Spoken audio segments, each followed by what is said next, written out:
മൻ അമില സാലിഹൻ മിൻ ദകരിൻ ഔ ഉൻസാ വഹുവ മുഅ്മിൻ, ഈമാനുള്ള അവസ്ഥയിലായി അല്ലാഹുവിൽ വിശ്വസിച്ചവരായി ആണുങ്ങളും പെണ്ണുങ്ങളും അല്ലാഹുവിനെ അനുസരിച്ച് ജീവിക്കുന്നവരാണെങ്കിൽ ഫലനുഹയ്യന്നഹു ഹയാതൻ ത്വയ്യിബ, വളരെ സന്തോഷമുള്ള ജീവിതം അല്ലാഹു അവർക്ക് ഈ ലോകത്ത് നൽകും.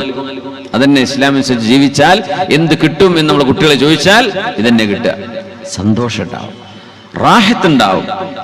വലനജ്സിയന്നഹും അജ്റഹും ബിഅഹ്സനി മാ കാനൂ യഅമലൂൻ. അതുകൊണ്ട് കുടുംബത്തിൽ, നമ്മുടെ സമൂഹത്തിൽ നന്മ വിളയാൻ ആണുങ്ങളും പെണ്ണുങ്ങളും ഒരുപോലെ നന്മയുടെ വഴിയിലേക്ക് വരണം.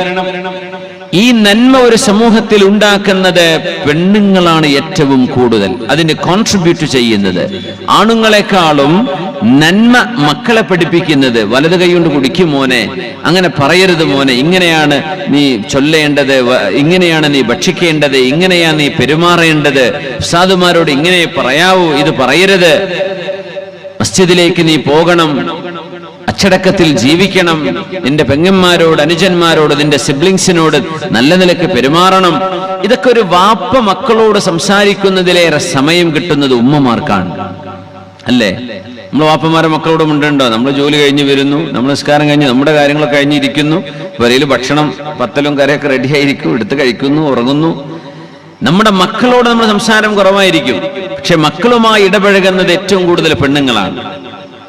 അതുകൊണ്ടാണ് വഹൽ യുർജാ ലിഅത്ഫാലിൻ സ്വലാഹു ഇദർതലഉ സുദിയൻ നാഖിസാതി.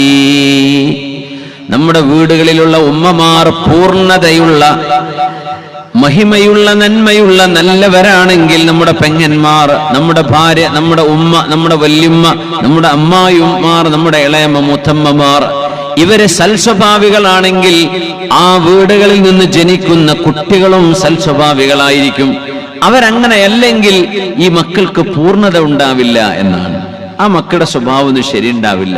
ചില വീടുകളിൽ കയറി ചെന്നാൽ അറിയാം ആ വീട്ടിലെ സ്വഭാവമെന്ന്. ചില കുട്ടികളെ കണ്ടാൽ മനസ്സിലാവും ആ കുട്ടിയുടെ ഉമ്മവാപ്പമാരെ എങ്ങനെയാ വീട്ടിൽ പെരുമാറുന്നത് എന്ന്. മക്കളുടെ അച്ചടക്കം, അവരുടെ സ്വഭാവം കണ്ടാൽ അറിയാം ഒരു വീടിന്റെ സ്വഭാവം എന്താണെന്ന്, അല്ലെ? ഒരു വീട്ടിലെ ബാത്റൂമിൽ കയറി അറിയാം ആ വീട്ടുകാർക്ക് വൃത്തിയുണ്ടോ ഇല്ലേ എന്ന്. ഒരു വീട്ടിലെ മക്കളെ കണ്ടാൽ അറിയാം ആ വീട്ടിലെ ഉമ്മയും വാപ്പയും അടിപിടി കൂടുന്നവരാണോ അല്ലേ എന്ന്, സൽസ്വഭാവികളാണോ അല്ലേ എന്ന്. ഒരു വീടിന്റെ പരിസരം കണ്ടാൽ അറിയാം എത്രത്തോളം വൃത്തിയും ശുദ്ധിയും കാത്തുസൂക്ഷിക്കുന്നവരാണ് ഈ വീട്ടുകാരെന്ന്. ഇതൊരു മുസ്ലിമെ സംബന്ധിച്ചിടത്തോളം വളരെ പ്രാധാന്യമുള്ള വിഷയമാണ്. അതുകൊണ്ടാണ് അല്ലാഹുവിന്റെ ഹബീബ് പറയുന്നത് സല്ലല്ലാഹു അലൈഹി വസല്ലം, ലിയത്തഖിദ അഹദുകും ഖൽബൻ ഷാകിറാ വലിസാനൻ ദാകിറാ വസൗജതൻ മുഅ്മിനതൻ തുഈനുഹു അലാ അംറിൽ ആഖിറ. 3 കാര്യങ്ങൾ നിങ്ങൾ ഈ ലോകത്ത് ചെയ്തു വെക്കണം എന്ന് പുണ്യ നബി സല്ലല്ലാഹു അലൈഹി വസല്ലം അവിടുത്തെ ഉമ്മത്തികളോട് പറഞ്ഞിട്ടുണ്ട്. 3 കാര്യങ്ങൾ നമ്മൾ ചെയ്തു വെക്കണം. ഒന്ന്, ശരിക്കും മനസ്സിലാക്കണേ, ലിയത്തഖിദ അഹദുകും ഖൽബൻ ഷാകിറൻ, അല്ലാഹുവിനോട് നന്ദി പറയുന്ന ഒരു ഹൃദയം, ജനങ്ങളോട് നന്ദി പറയുന്ന ഒരു ഹൃദയം, നാട്ടുകാരോട് നന്ദി പറയുന്ന ഒരു ഹൃദയം, വീട്ടുകാരോട്, ഭാര്യയോട്, ഭർത്താവിനോട്, ഉമ്മയോട്, ഉപ്പയോട്, മക്കളോട് നന്ദി പറയുന്ന, ശുക്ർ ചെയ്യുന്ന ഒരു ഹൃദയം നിങ്ങൾക്കുണ്ടാവണേ. നന്ദി വലിയ ഒരു വിഷയമാണ്. നന്ദി ഉണ്ടാവുക എന്നത് ജീവിതത്തിലെ മനുഷ്യ സ്വഭാവത്തിന്റെ വലിയൊരു ഗുണമാണ്. ഒരാളോട് നന്ദി പറയാ. ഇപ്പൊ നമുക്ക് ചില വിഷമങ്ങളൊക്കെ ഉണ്ടായേക്കാം, എന്നാലും അവരോട് ഉള്ളതിന് നന്ദി പറഞ്ഞിട്ടേ നമ്മൾ പോകാവൂ. ഖൽബൻ ഷാകിറൻ, നന്ദി വേണം. നമ്മുടെ അധ്യാപകരോട്, നമ്മുടെ ഉസ്താദുമാരോട്, നമ്മുടെ മദ്രസയിലെ മുഅല്ലിമീങ്ങളോട്, പള്ളിയിലെ മുഅദ്ദിനിനോട് നന്ദി ശുക്ർ കാണിക്കണം. അവരൊക്കെ ചെയ്യുന്ന സേവനം, ഈ ഉമ്മത്തിന്റെ പ്രതിനിധികളാണ് അവരൊക്കെ. അവർ ചെയ്യുന്ന സേവനങ്ങൾ വലുതാണ്. ശുക്ർ ചെയ്യണം അവരോട്. നന്ദികേടുള്ള വാക്കുകളും പെരുമാറ്റങ്ങളും ഉണ്ടാകരുത്. ലിയത്തഖിദ അഹദുകും ഖൽബൻ ഷാകിറാ, നന്ദിയുള്ള ഹൃദയം നിങ്ങൾ ഉണ്ടാക്കേണമേ. വലിസാനൻ ദാകിറൻ, അല്ലാഹുവിനെ ദിക്ർ ചൊല്ലുന്ന നാവും നിങ്ങൾ ഉണ്ടാക്കിയെടുക്കണം. എപ്പോഴും സുബ്ഹാനല്ലാഹും അൽഹംദുലില്ലാഹും അല്ലാഹു അക്ബറും ലാ ഹൗല വലാ ഖുവത ഇല്ലാ ബില്ലാഹും. പിന്നെ പറഞ്ഞു നിങ്ങൾ വിവാഹിതരാകാൻ പോകുമ്പോ, കല്യാണം പ്രായമാകുമ്പോൾ, നിങ്ങൾ വിവാഹത്തെ കുറിച്ച് ആലോചിക്കുമ്പോൾ വസൗജതൻ മുഅ്മിനതൻ തുഈനുഹു അലാ അംരിൽ ആഖിറഹ്, പരലോകത്തിന്റെ വിഷയത്തിൽ നിങ്ങളെ സഹായിക്കാൻ കഴിയുന്ന ഒരു ഭാര്യ, ആഖിറത്തിന്റെ വിഷയത്തിൽ നിങ്ങളെ സഹായിക്കാൻ പറ്റുന്ന ഒരു പെണ്ണ് എന്ന് പറഞ്ഞാൽ എന്താണെന്നറിയോ? അവൾക്ക് വളയും മാലയും ആഭരണമൊക്കെ ആവശ്യമുണ്ടാവും. പക്ഷേ എന്റെ ഭർത്താവിന്റെ വരുമാനം ഇത്രയേ ഉള്ളൂ, ഞാനിത് വേണമെന്ന് വാശി പിടിച്ചാൽ എന്റെ ഭർത്താവ് വല്ലതും കൊണ്ടുപോയി പണയപ്പെടുത്തി പലിശക്ക് പൈസ വാങ്ങിച്ചിരിക്കും, വാങ്ങി തന്നേക്കാം, ഞാൻ സന്തോഷിക്കും. പക്ഷേ ഇതെന്റെ ആഖിറത്തിലേക്ക് ഗുരുതരമായ അപകടം വരുത്തും. കാരണം പലിശ ഇടപാടാണിത്.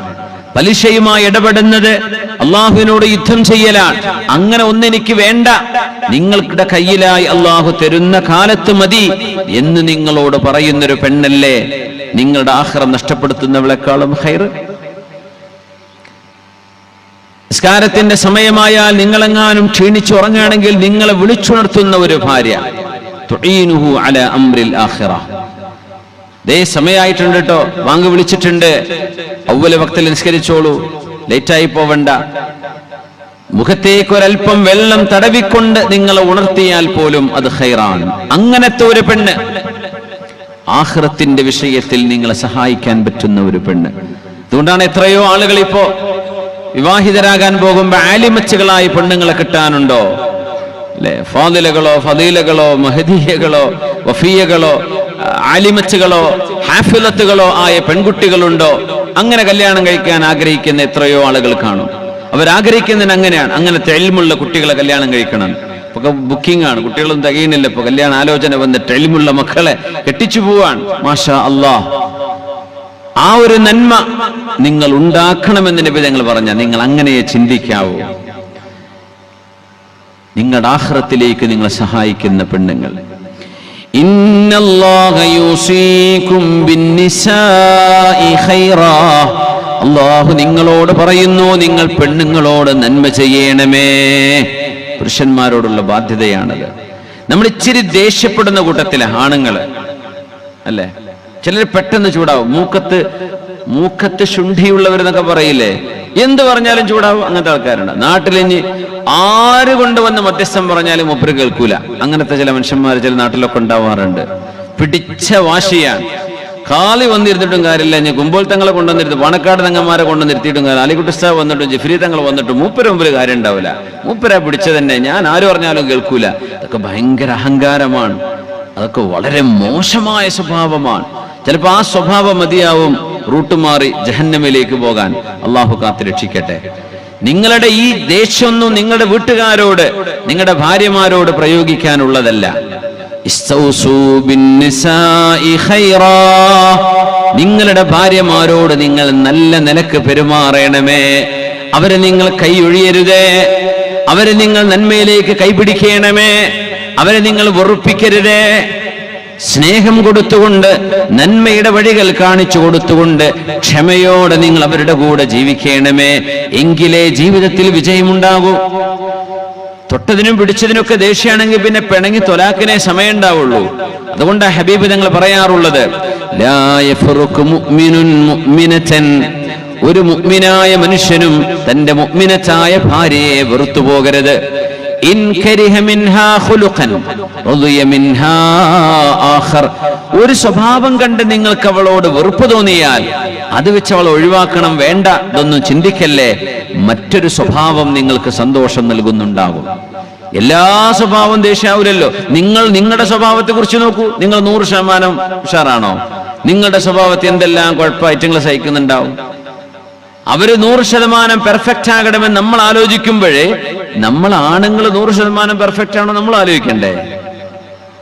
ആണോ? നമ്മൾ 100% പെർഫെക്റ്റ് തന്നെയാണോ? നമുക്ക് എന്തൊക്കെ കുഴപ്പങ്ങളുണ്ടാവും. സ്വന്തം വീട്ടുകാരോട് ചോദിക്കുമ്പോഴേ അറിയുള്ളൂ. ഒരു മനുഷ്യൻ കല്യാണം കഴിക്കുന്നത് ആ മനുഷ്യൻ അള്ളാഹുവിന്റെ അടുത്ത് ഖൈറാണോ അല്ലേ എന്നറിയാനുള്ള ഒരു എക്സാം ആണെന്നാണ്. ഇതൊരു പരീക്ഷയാണ്. കല്യാണം കഴിക്കാന്നൊക്കെ പറഞ്ഞാൽ സംഗതി ബിരിയാണിയും ചോറൊക്കെ വെക്കാൻ പറ്റുമെങ്കിലും ഇത് ഒരു വലിയൊരു പരീക്ഷയാണ്. ഒരു മനുഷ്യൻ ഖൈറുക്കും ഖൈറുക്കും ലി അഹ്ലിഹി, നിങ്ങളിൽ ഏറ്റവും നല്ല ആൾ നിങ്ങളുടെ ഭാര്യമാര് പറയണം അയാൾ നല്ല മനുഷ്യനാണെന്ന്. അയാളാണ് നല്ല മനുഷ്യൻ.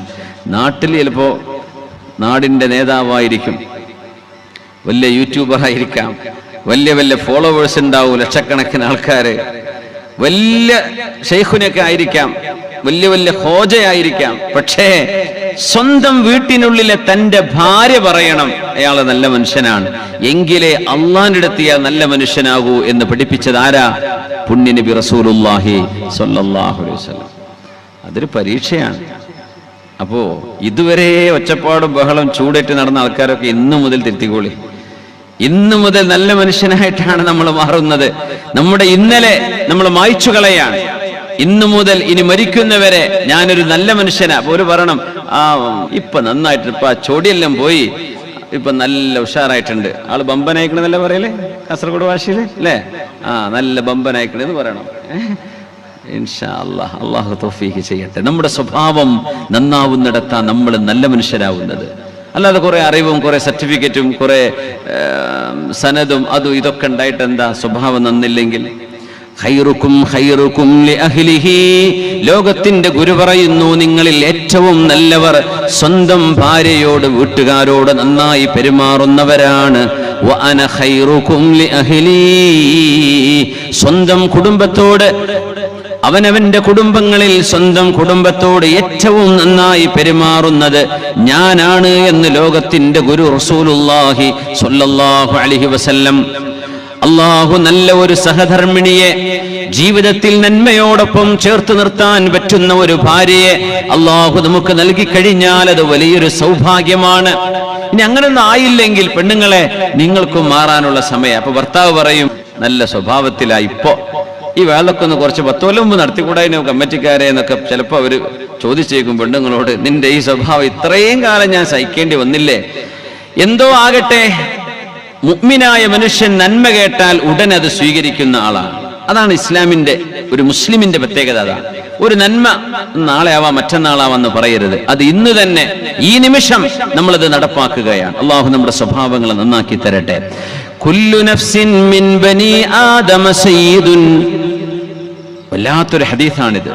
കുല്ലു നഫ്സിൻ മിൻ ബനി ആദമ സയ്യിദുൻ, മനുഷ്യ പിതാവായ ആദം അലൈഹിസ്സലാം, ആദം നബിയുടെ മക്കളിൽ ഓരോ ശരീരവും ഓരോരുത്തരും നേതാവാണ്. നമ്മളൊക്കെ നേതാക്കന്മാരാണ്. എങ്ങനെയത്? ഫർറജുലു സയ്യിദു അഹ്ലിഹി, പുരുഷൻ അവരുടെ വീട്ടുകാരുടെ നേതാവാണ്.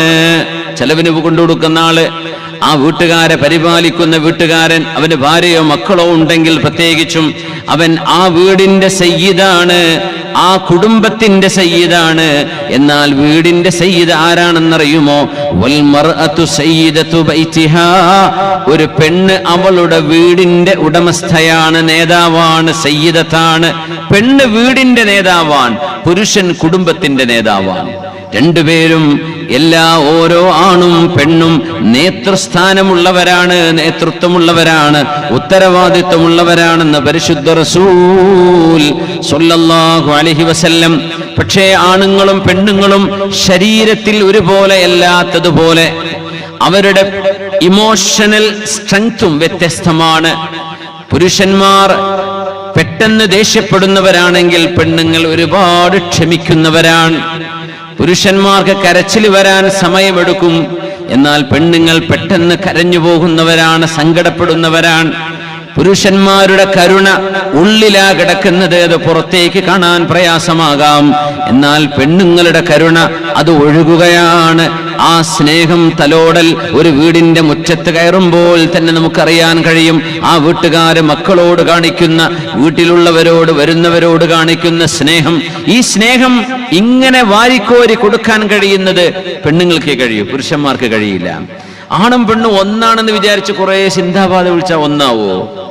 ആണും പെണ്ണും ഒന്ന്, അവിടെ അങ്ങനെ രണ്ടെണ്ണൊന്നും ഇല്ല, ഒക്കെ ഒന്നാണ്. ഓക്കെ, എന്നിട്ടോ എന്നിട്ട് ഒന്നുമില്ല. വേറെ അതിനെപ്പറ്റി ഇനി എന്താ അപ്പുറം പറയാനുള്ളത്? ആണും പെണ്ണും ഒന്ന്, അവിടെ ജെൻഡർ ഈക്വാലിറ്റി വേണം, ന്യൂട്രാലിറ്റി വേണം എന്നൊക്കെ പറഞ്ഞാൽ എന്താ അതുകൊണ്ട് ഉദ്ദേശിക്കുന്നത് മനസ്സിലാവുന്നില്ല. ആണും പെണ്ണും അള്ളാഹുവിന്റെ കണക്കിൽ ഒരുപോലെയാണ്. രണ്ടാളും വ്യത്യസ്തരാണ്, രണ്ടാൾക്കും രണ്ട് ധർമ്മമാണ് നിർവഹിക്കാനുള്ളത്. രണ്ടാൾക്കും രണ്ട് ഡ്യൂട്ടിയാണ്. അത് സ്വാപ്പ് ചെയ്യരുത്. പുരുഷന്റെ ഡ്യൂട്ടി പെണ്ണും, പെണ്ണിന്റെ ഡ്യൂട്ടി പുരുഷനും ചെയ്യാൻ തുടങ്ങിയാൽ കുടുംബം തകരും. നമ്മുടെ മക്കൾ വഴിയാധാരമാകും. നമ്മുടെ മക്കൾക്ക് നന്മ പറഞ്ഞു കൊടുക്കാൻ ആരുണ്ടാവില്ല. രണ്ടാളും ജോലിക്ക് പോയിട്ട് ശമ്പളം മേടിച്ചു കൊണ്ടുവന്ന് അവരെങ്ങനെ ഇരുന്ന് ഭക്ഷണം കഴിച്ച് ജീവിക്കുമെന്നതിലപ്പുറം മക്കൾ അടുത്ത തലമുറ നഷ്ടപ്പെട്ടു പോകും. അതുകൊണ്ട് പറയുന്നത് ഒരു പെണ്ണ് ഒരു വീടിന്റെ നേതാവാണ്. ഇതല്ലേ പുണ്യനബി പറഞ്ഞത്? അതിലെന്തെങ്കിലും വല്ല കുഴപ്പമുണ്ടോ? ഒരു പെണ്ണൊരു വീടിന്റെ സയ്യിദത്തു ബൈതിഹാ വൽ മർഅതു സയ്യിദത്തു ബൈതിഹാ. ഒരു പെണ്ണ് വീടിന്റെ നേതാവാണ്. അർറജുലു സയ്യിദു അഹ്ലിഹി. ഒരു പുരുഷൻ ഒരു കുടുംബത്തിന്റെ നേതാവാണ്. ആ വീട് നന്നാകുമ്പോഴാണ് ആ കുടുംബം നന്നാകുന്നത്. അപ്പോഴും പുരുഷന്റെ പണി നടക്കണമെങ്കിൽ പെണ്ണിന്റെ ഡ്യൂട്ടി അവിടെ നടക്കണം. അപ്പോഴേ പുരുഷന്റെ നേതൃത്വം അവിടെ ശരിയാവുള്ളൂ. ഇങ്ങനെ രണ്ട് ധർമ്മങ്ങൾ നിർവഹിക്കാനാണ് നമ്മൾ വന്നത്. ഇവിടെ ആണും പെണ്ണും അള്ളാഹു നിശ്ചയിച്ചത്. ആദം നബിയെയും അവർക്ക് ഭാര്യയായി ഹവ്വാ എന്ന ഉമ്മയെയും അള്ളാഹു സൃഷ്ടിച്ചത് അതുകൊണ്ടാണ്. മനുഷ്യരുടെ ജന്മമെടുക്കുന്നത് അങ്ങനെയല്ലേ? പൂർണ്ണ മനുഷ്യനായ ആദം നബിയെ കളിമണ്ണിൽ നിന്ന് അള്ളാഹു സൃഷ്ടിച്ചു എന്ന് പറയുകയും ആദം നബി അലൈഹിസ്സലാമിന്റെ വാരിയല്ലിൽ നിന്ന്, ഇടതുഭാഗത്തെ വാരിയല്ലിൽ നിന്നാണ് ഹവ്വാ റളിയല്ലാഹു അൻഹയെ സൃഷ്ടിച്ചത് എന്നും പരിശുദ്ധ നബി തങ്ങൾ സ്വല്ലല്ലാഹു അലൈഹി വസല്ലം അവിടുന്ന് പറയുമായിരുന്നു. പെണ്ണുങ്ങൾ ശരീരബലം, കായബലം, മസിലുകൾ ഉണ്ടാവില്ല ആണുങ്ങളെ പോലെ. പക്ഷെ ആണുങ്ങൾ ഭയങ്കര കരുത്തുള്ളവരായിരിക്കും. പെണ്ണുങ്ങൾ മനസ്സുകൊണ്ട് കരുത്തുള്ളവരാ നമ്മളെക്കാളും. നമ്മൾ ശരീരം കൊണ്ട് കരുത്തുള്ളവർ. വ്യത്യാസമുള്ളവരുണ്ട് കേട്ടോ. പുരുഷന്മാരെക്കൊള്ളൊക്കെ നല്ല മസിലുള്ള ആരോഗ്യമുള്ള ജിം ചെയ്യുന്ന പെണ്ണുങ്ങളുണ്ട്. പിന്നെ പെണ്ണുങ്ങളുടെ അത്ര പോലും ആരോഗ്യമില്ലാത്ത ആണുങ്ങളും ഉണ്ട്. പക്ഷേ ജനറലി സ്പീക്കിംഗ്, നമ്മളൊരു സ്റ്റീരിയോടൈപ്പ് എന്ന് പറയല്ല, മൊത്തത്തിൽ പറയുമ്പോൾ മൊത്തത്തിൽ പുരുഷന്മാർ സ്ത്രീകളെക്കാളും ആരോഗ്യത്തിൽ വ്യത്യസ്തരാണ്. ശരീരാരോഗ്യം. പെണ്ണുങ്ങൾ മാനസിക ആരോഗ്യത്തിൽ നമ്മളെക്കാളും മുമ്പിലാണവര്. ഒരുപാട് നന്മകൾ അപ്പുറത്തുണ്ട്, ഒരുപാട് നന്മകൾ ഇപ്പുറത്തുമുണ്ട്. ഈ രണ്ട് നന്മകളും ഒരുമിച്ച് ചേരുമ്പോഴാണ് ഒരു വീട് സന്തുഷ്ടമാകുന്നത്. ആ ഒരു രീതിയിലാണ് ഇസ്ലാം ഈ വിഷയത്തെ സമീപിച്ചിട്ടുള്ളത് എന്ന് സാന്ദർഭികമായി നമ്മൾ മനസ്സിലാക്കണം. അള്ളാഹുവിന്റെ ഹബീബ് ലോകത്തോട് വിട പറയുമ്പോൾ അവിടുന്ന് പറയുകയാണ്, ഇന്നി ഉഹർരിജു അലൈക്കും ഹഖ്ഖൽ ളഈഫൈൻ. ഞാൻ നിങ്ങളെ വളരെ ഗൗരവത്തോടുകൂടെ, വളരെ വിഷമമുണ്ടെങ്കിൽ തന്നെയും ഞാൻ നിങ്ങളെ ഏൽപ്പിക്കുകയാണ് ഹഖ്ഖൽ ളഈഫൈൻ. രണ്ട് ദുർബലരായ വിഭാഗം ആളുകളെ, ശരീരം ദുർബലരാണവർ, എന്നാൽ അവരുടെ കാര്യം നിങ്ങൾ എന്ത് വില കൊടുത്തും നിങ്ങൾ അവരെ സംരക്ഷിക്കണമേ എന്ന് അല്ലാഹുവിന്റെ റസൂല് പറഞ്ഞ രണ്ട് വിഭാഗം ആരെന്നറിയുമോ?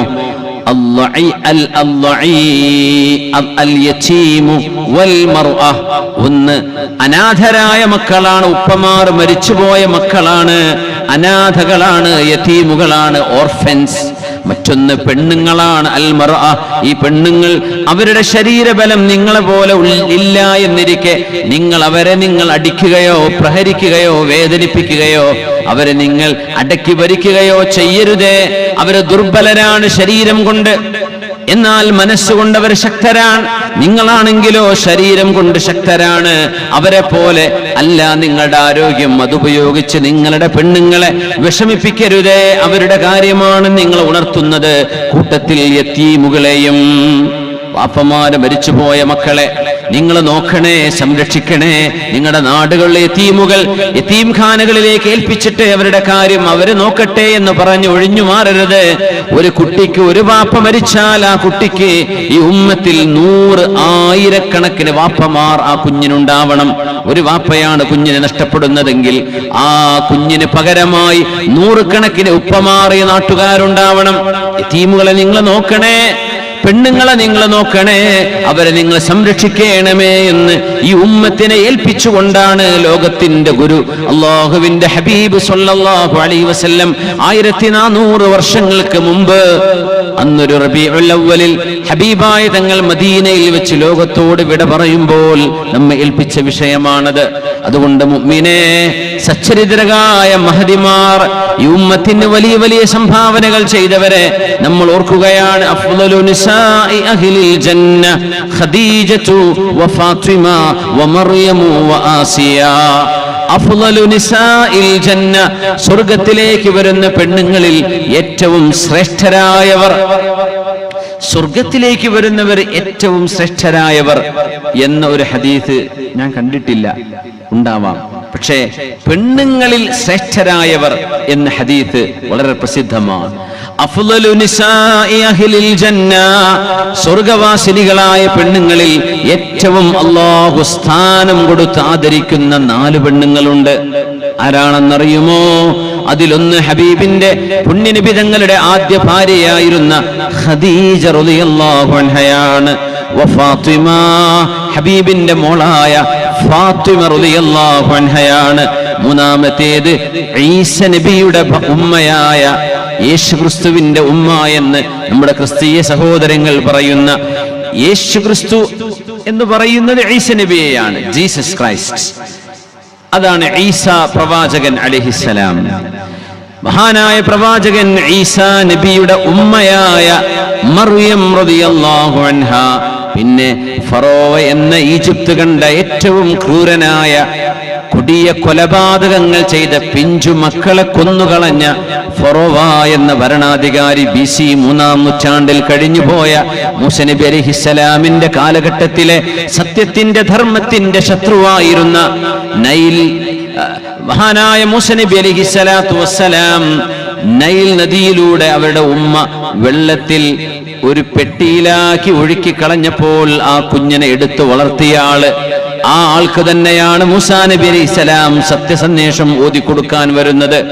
ആ ഫറോവ റംസീസ് രണ്ടാമനെ ചെങ്കടലിൽ സ്വേസ് ഉൾക്കടലിൽ ഭാഗത്ത് വെച്ച് അള്ളാഹു മുക്കിക്കൊല്ലുകയും ചെയ്ത് ഇന്ന് ഈജിപ്തിലെ കൾച്ചറൽ സിവിലൈസേഷൻ മ്യൂസിയത്തിൽ അവിടെ ഇങ്ങനെ ചില്ലിന്റെ ഉള്ളിൽ കിടക്കേണ്ട മുമ്പേ ഒരുപാട് ആൾക്കാർ പോയി സന്ദർശിച്ചിട്ടുണ്ട്. ഈജിപ്ഷ്യൻ സിവിലൈസേഷൻ മ്യൂസിയം, മമ്മി ഹാളുണ്ട് ഒരുപാട്. എനിക്ക് തോന്നുന്നു 21 മമ്മികളെങ്ങാൻ അവിടെ ഉണ്ട്. ഇപ്പൊ ഞാൻ കഴിഞ്ഞ ഒരു 6 മാസം മുമ്പ് പോയിരുന്നു. 21ഓളം, ചിലപ്പോൾ 19 ഉണ്ടാവുള്ളൂ, ചിലപ്പോൾ കുറച്ച് ആൾക്കാരുടെ അടുത്ത് കൊണ്ടുപോകും പരിശോധനയ്ക്ക്, ചിരിച്ച് കൊണ്ടുവന്ന് വെക്കും. മാക്സിമം 21 കാണാറുള്ളത്. അതിലുണ്ട് ഇങ്ങനെ കയ്യും പൂട്ടി ഇങ്ങനെ കിടക്കേണ്ട ഒരാൾ. യാ അല്ലാ, 5000 കൊല്ലം കഴിഞ്ഞു, മൂപ്പരുടെ തടി അങ്ങനെ തന്നെ ഉണ്ട്. ഇറച്ചൊക്കെ പോയിട്ടുണ്ട്, ആള് മെലിഞ്ഞിട്ടുണ്ട്. പക്ഷെ ആ കിടക്കേണ്ട റംസീസ് രണ്ടാമൻ എങ്ങനത്തെ പോക്കിരിയായിരുന്നു. അയാളുടെ ഭാര്യയാണ് ആസിയ ബീവി റളിയല്ലാഹു അൻഹ. ആസിയ ബീവി ഫറോവ ഞാനാണ് പരബ്രഹ്മം എന്ന് പറഞ്ഞ ആളാണ്. ഞാനാണ് വലിയ പടച്ചോൻ, എന്റെ മുമ്പിൽ നമിക്കണം, സാഷ്ടാംഗം നമിക്കണം എന്ന് ഫറോവ ജനങ്ങളെ നിർബന്ധിച്ചിരുന്നു എന്നാണ് ചരിത്രം. ഫറോവക്ക് സുജൂദ് ചെയ്യാതെ സാഷ്ടാംഗം നമിക്കാത്ത മുഴുവൻ ആളുകളും കൊല്ലപ്പെടുമായിരുന്നു. സ്വന്തം ഭാര്യ അത് ചെയ്തില്ല എന്നതാണ്. ഭാര്യ ആസിയ ബീവി പറഞ്ഞു, ഫറോവ, എങ്ങനെയാണ് നിങ്ങൾ ഈ പ്രപഞ്ചത്തിന്റെ സൃഷ്ടാവുക? നിങ്ങൾ വരുന്നതിന് മുമ്പ് ഈ പ്രപഞ്ചം ഇവിടെ ഉണ്ടല്ലോ, ഇനി നിങ്ങൾ മരിക്കൂലേ, അപ്പോഴും ഈ പ്രപഞ്ചം ഇവിടെ ഉണ്ടല്ലോ, അതുകൊണ്ട് പിന്നെ നിങ്ങളാണത് ഉണ്ടാക്കിയതെന്ന് പറഞ്ഞ് എങ്ങനെ ശരിയാവുക? അതിൽ പിന്നെ ഫറോവ ആസിയ ബീവിയെ വല്ലാതെ പീഡിപ്പിച്ചിട്ടുണ്ട്, ഒരുപാട് വേദനിപ്പിച്ചിട്ടുണ്ട്. പക്ഷേ ആസിയ ബീവി റളിയല്ലാഹു അൻഹ പറഞ്ഞ വാക്കുകൾ വിശുദ്ധ ഖുർആനിൽ കാണാം. ബിസ്മില്ലാഹിർ റഹ്മാനിർ റഹീം. وضرب الله مثلا للذين كفروا امرأة فرعون എന്ന് പറഞ്ഞ ഫിർഔനിന്റെ ഭാര്യ.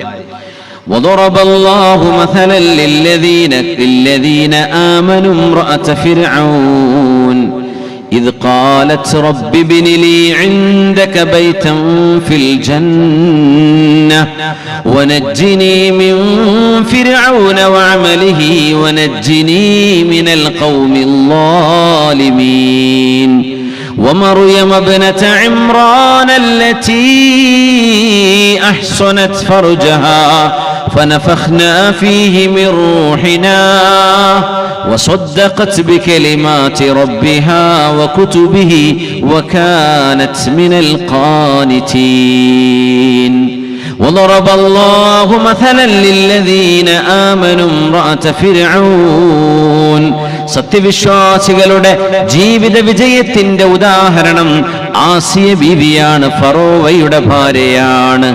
ഇത് ഖാലത്ത്, ഫറോവ ചുട്ടുപഴുപ്പിച്ച കുന്തമുനകൾ ഉപയോഗിച്ച് ആസിയ ബീവിയുടെ ശരീരഭാഗങ്ങളിൽ കുത്തുകയും അവരെ വേദനിപ്പിക്കുകയും മുറിവാക്കുകയും ചെയ്ത് ചുട്ടുപൊള്ളുന്ന മണലിൽ കിടത്തി ആ മഹദിയെ ദാരുണമായി ഇഞ്ചിഞ്ചായി കൊന്നുകൊണ്ടിരിക്കുമ്പോഴും ആ മഹദി പറഞ്ഞ വാക്ക് റബ്ബി ബിനിലീ ഇൻദക ബൈതൻ ഫിൽ ജന്ന, അല്ലാഹുവേ നിന്റെ സ്വർഗ്ഗലോകത്തൊരു വീട് എനിക്ക് തരേണമേ.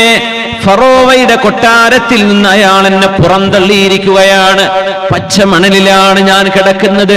ഈ സൂര്യന്റെ നട്ടുച്ച നേരത്തെ ചൂടുള്ള പഴുത്ത കല്ലുകളിൽ മഹദിയെ കിടത്തിയിട്ട് ആ ശരീരത്തിലേക്ക് മൂർച്ചയുള്ള കുന്തം അതിന്റെ അഗ്രഭാഗം പഴുപ്പിച്ചിട്ടാണ് മഹദി റളിയല്ലാഹു അൻഹയെ ഫറോവ എന്ന ഭരണാധികാരി സ്വന്തം ഭാര്യ അല്ലാഹുവിൽ വിശ്വസിച്ചതിന്റെ പേരിൽ ആ പെണ്ണിനെ, ആ മഹദിയെ അയാൾ ശിക്ഷിച്ചത്. അപ്പോഴും പെണ്ണ് പറഞ്ഞ മറുപടി ഈമാനിന്റെ ഏറ്റവും അതിശക്തമായ അടിപതറാത്ത വിശ്വാസത്തിന്റെ ഏറ്റവും വലിയ പ്രതീകമാണത്. അല്ലാഹുവേ, ഈ ലോകത്ത് നിന്ന് ഞാൻ കണ്ണു ചിമ്മും, ഇവിടെ നിന്ന് ഞാൻ മരിക്കും. വേദന കൊണ്ടാണെങ്കിലും അല്ലെങ്കിലും എന്റെ ആയുസ് തീർന്നു പോകുന്ന ലോകമാണിത്. എന്നാൽ നിന്നെ കാണാൻ വരുന്ന അന്ത്യനാളിൽ എനിക്ക് അല്ലാഹുവേ നീ ഒരു സ്വർഗം നൽകുകയാണെങ്കിൽ ആ സ്വർഗം എന്ന് മഹദി ചോദിച്ചപ്പോഴും ഒരു കാര്യം അതിനോട് ചേർത്ത് വെച്ചു, ഇൻദക, നിന്റെ ചാരത്ത്, അല്ലാഹുവേ നിന്നെ കാണാൻ കഴിയുന്നിടത്ത്. അങ്ങനെയാണ് സ്വർഗലോകങ്ങളിൽ ഉന്നതമായ സ്വർഗത്തിന്റെ പ്രത്യേകത. വമിൻഹും മൻ യറല്ലാഹ മർറതൈനി ഫിൽ യൗം, ഒരു ദിവസം അല്ലാഹുവിനെ 2 തവണ കാണാൻ ഭാഗ്യമുള്ളവരുണ്ട്. സ്വർഗത്തിന്റെ ചില ലെവലുകൾ അങ്ങനെയാണ്. ചിലയിടങ്ങളിൽ അല്ലാഹുവിനെ ആഴ്ചയിൽ ഒരിക്കൽ കാണും, മാസത്തിൽ ഒരിക്കൽ കാണും, വർഷത്തിൽ ഒരിക്കൽ കാണും. എന്നാൽ നിരന്തരം അല്ലാഹുവിന്റെ സാമീപ്യം അറിയാൻ കഴിയുന്ന ഒരിടത്ത് റബ്ബേ നീ എനിക്കൊരു വീട് പണിതു തരേണമേ എന്ന് അല്ലാഹുവിനോട് പ്രാർത്ഥിച്ച ആസിയ ബീവിയാണ് വിശ്വാസിനികളുടെ ഉദാഹരണം. മുഅ്മിനീങ്ങളുടെ ഉദാഹരണം പറഞ്ഞതൊക്കെ പെണ്ണുങ്ങളെയാണ്. അതാണ് അത്ഭുതം. ഈമാനിന്റെ അടയാളം പറഞ്ഞത് പെണ്ണുങ്ങളെ, ആണുങ്ങളെയല്ല.